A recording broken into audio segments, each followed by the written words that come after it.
Students, this is for 6 to 8 classes and today we will start with the English grammar defines. From today onwards, we are going to revise the defines of basic uh, basic defines. Now we will start with the first define. First define is subjects. Subject is the star of sentence. The subject is the star of the sentence.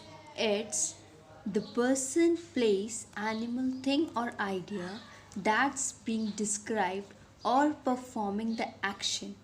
Subjects वो होते हैं जिनको हम describe करते हैं, जिनके बारे में हम डिस्क्राइब करते हैं। जब उनके बारे में बात हो रही हो उन्हें हम सब्जेक्ट्स कहते हैं। For example you see here, her hair changes colour every week. It means जो सब्जेक्ट है वो किसके बारे में बात हो रही है? हेयर।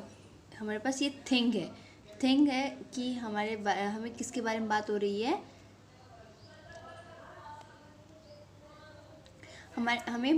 किसके बारे में बात हो रही है? हेयर्स के बारे में। तो हेयर क्या है? सब्जेक्ट है। जब हम किसी वर्ड को, जो किसी के बारे में जो वर्ड है उसको डिस्क्राइब करेंगे तो they all are called subjects. Likewise we are hair के प्लेस पे अगर किसी पर्सन का नेम होता है, प्लेस का नाम होता है या एनिमल का नाम होता है या कोई आइडिया है हमारे पास, उससे रिलेटेड कोई बात हो रही है तो उन्हें हम सब्जेक्ट्स कहेंगे। Now we have predicates. Predicates express action.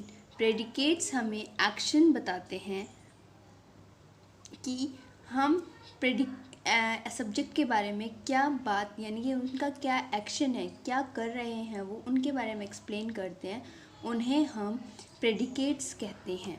The predicate expresses the action the subject is taking और shares something more about the subject. It means जब हम सब्जेक्ट के बारे में ये एक्सप्लेन करते हैं कि वो क्या कर रहे हैं, कैसे हैं, जब हम उनको अच्छे से और एक्सप्लेन करते हैं, उनको और एक्सप्रेस करते हैं उनके एक्शन को, उन्हें हम प्रेडिकेट्स कहते हैं। फॉर एग्ज़ाम्पल हर हेयर के बारे में बात हुई थी हमारी। तो हेयर क्या है?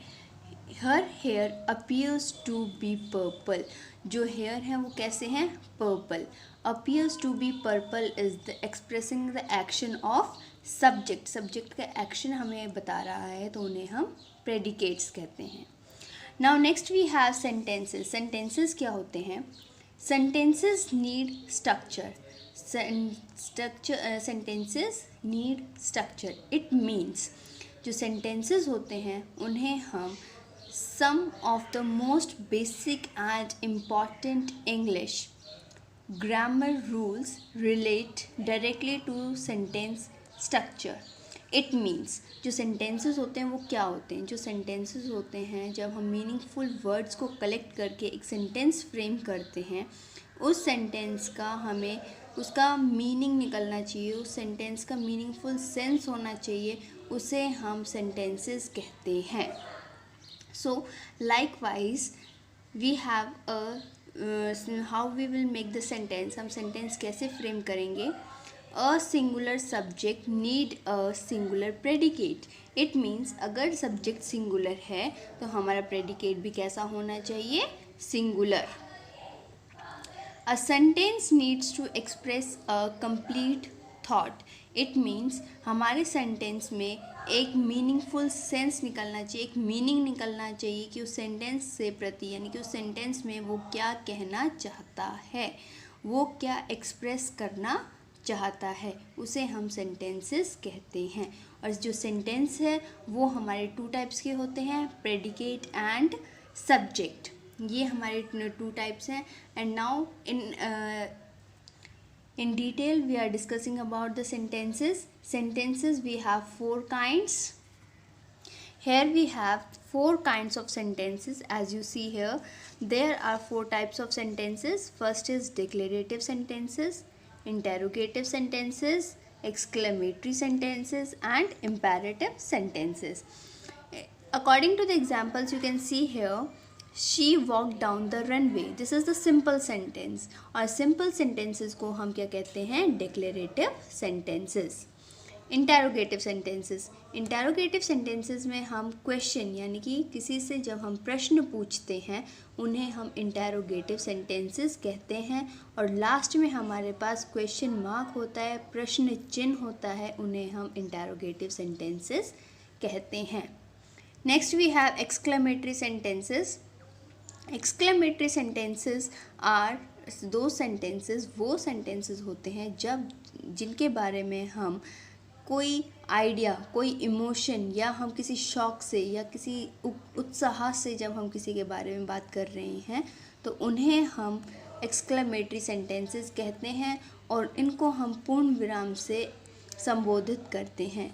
अंत में हम इनके पूर्ण विराम यानी कि एक्सक्लेमेटरी साइन लगाते हैं और इससे हमें एक्सक्लेमेटरी सेंटेंसेस को पहचानने में और आइडेंटिफाई करने में कोई प्रॉब्लम नहीं आती। At last we have imperative sentences. Imperative sentences में हमें जब कोई आदेश देता है, ऑर्डर देता है, एडवाइस देता है या सलाह देता है, उन्हें हम इम्पेरेटिव सेंटेंसेस कहते हैं।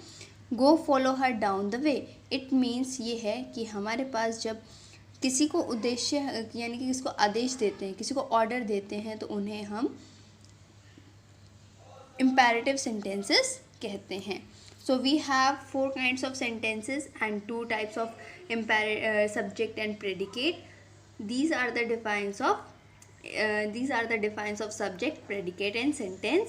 And here we have the types of sentences as you see here, and easily you can identify all the 4 kinds of sentences. Thank you.